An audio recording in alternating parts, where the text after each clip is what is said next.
दिनै 2025-26 सोलोंथाइ बोसोरनि इउ.एन एकाडेमि बिसमुरियाव उना फेस्टिभेल थारमानि उपेन्द्र नेशनेल एकाडेमि फेस्टिभेल 2 अक्ट'निफ्राय 8 अक्ट'सिम जोङो खुंगासिनो दङ।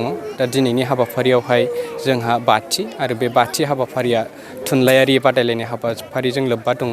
दा बेनिखायनो दिनैहाय हारिमुआरि बादायलायनाय हारिमुआरि आयदानि दिनै बादायलायनाय दा ओंखायनो हारिमुआरि बादायलायनायजों जिहेतु लोब्बा दङ हिसाबै दा बेखौ जागायनायनि सिगां जोङो हारिमुआरि दिन्थिफुंनाय लोगोसे हानजा सुरनाय बे हाबाफारिखौ लानाय जादों।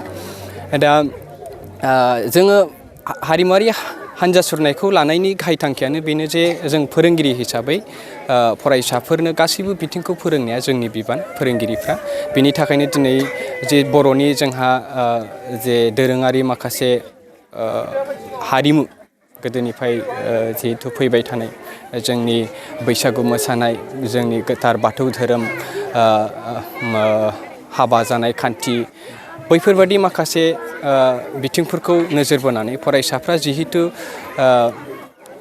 सोरबाया नुनानै खोनानानै आरो मावनानै सोलोङो हिसाबै जों दिनै मावनानै दिन्थिनाय आरो फरायसाफोरनि माने गोसोआव मोनसे बुजिहोथारनाय आरो मिथिहोनाय साबसिनथारै बिसोरनो गियान होनाय बे बिथिंखौ नुनायजों आरो खोनानायजों आरो मावनानै दिन्थिनायजों दिनैहाय बे हाबाफारिखौ फरायसाफोरनि सिगाङाव फोरोंगिरिफोरजों लोगोसे जयै हानजा सुरनाय बर'नि हारिमुखौ लानानै बेखौ लानाय जादों। बियो 2 किल'मिटारसोआ जों हानजा सुरनाय बेखौ लादों। दा बे बिथिंखौनो माने हारिमुखौ मिथिहोनाय फरायसाफोरनिसिम बेखौ गुदि खालामनानै दिनैनि बे हानजा सुरनायखौ लानाय जादों होननानै आं नोंथांमोननिसिम साक्सेस महर हाबाफारियाथ' साक्सेसनि बिथिङाव बुंनो थाङोब्ला जों खुंजेननायनिफ्राय दिनैसिमाव मोजांथारै फरायसाफ्रा गाहामैनो पार्टिसिपेट खालामबोदों आरो जों सानो माने इयुनावबो जों बेबायदि खालामलांनो हागोन आरो फरायसाफ्रा निस्सय बेनि गेजेरजों हारिमुखौ बुजिगोन मिथिगोन आरो सिनायगोन। दा बेनि थाखाय जोङो बे बिथिङाव फोरोंगिरिफ्रा जिहेतु जयै मावदों बेखौ जोङो इयुन समावबो देरहासारगोन होननानै जों फोरोंगिरि हिसाबै मिजिं खालामो। नोंथांमोननि फरायसालिनिफ्राय एसएसएलसि लिरगोन साबेसे फरायसाफोरा? देग्लाय बोसोराव जोंहा 25 जन दङ फरायसा आरो फरायसुलिफ्रा एसएसएलसि आनजाद होगिरि हिसाबै।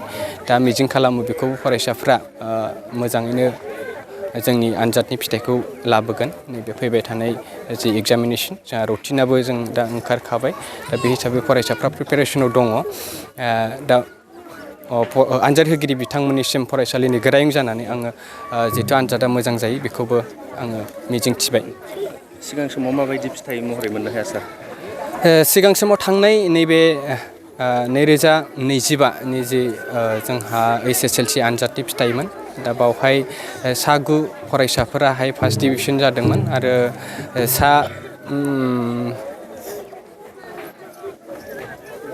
5 फरायसाफ्रा सेकेन्ड डिभिजन थांदोंमोन। सासेया गाज्रि जानाय जादों। दा बेयो कम्पार्टमेन्टेल होनानै मोजां जाबाय। दा सिगांनि फार्स्ट बेचआवहाय सेकेन्ड बेच थार्ड बेच दिनै दासिमाव फर्थ बेचआव फैबाय। दा बे हिसाबै रिजाल्टफ्रा 100%आनो। खिन्थु नैबे थांनाय जि 2025नि आनजादमोन बावहाय सासे फरायसाया गाज्रि जानाय जादोंमोन आरो। दा गाज्रि जानायनि उनावहाय जे कम्पार्टमेन्टेल एग्जामिनेसन होनाय बेनि गेजेरजों मोजां फिथाइखौनो लाबोफिनदों। दा सेकेन्ड डिभिजनाव फैफिननानै मोजां रिजाल्टखौ मोनदों। दा दिनैनि जे जोंहा उना फेस्टिभेल खुंनाय हाबाफारि बे हाबाफारिनि जोबनाय सानखालिनि जोंहा दिथागिरि जथुम दङ। दा बे दिथागिरि जथुमावनो जे एसएसएलसि आनजाद पास जालांनाय नैबे बोसोरनि फरायसाफोर बेखौ बरायनाय आरो बिथांमोननो मान बावनाय हाबाफारिबो जोङो लानाय जादों। दा बिथांमोनखौ जोङो लेंहरनानै बिथांमोनखौ बरायनाय आरो मान बावनाय हाबाफारिखौबो बे उना फेस्टिभेलनि गेजेरजोंनो गारजेन जथुमाव लानाय जागोन। गोजोननाय मोनदों दिनैहाय जोङो बे फरायसालिनि इउ.एन एकाडेमि जे बेवहाय माखासे हाबाफारि लानाय जायो।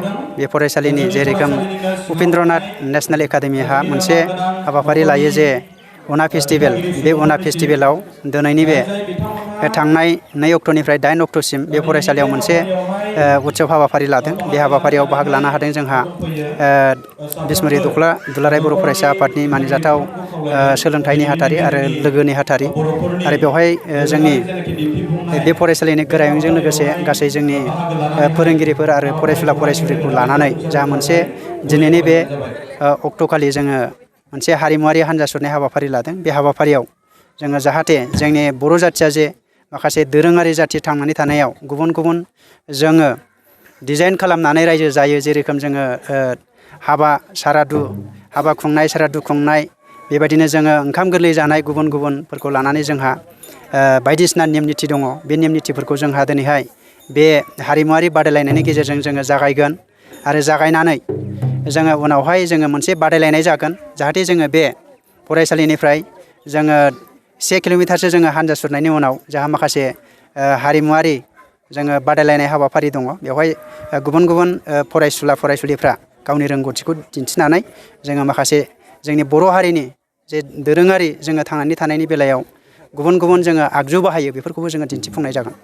बे हारिमुवारि दिन्थिफुंनाया सोलोंथाइ बिथिंजों मा लोब्बा दं होननानै सानो नोंथाङा?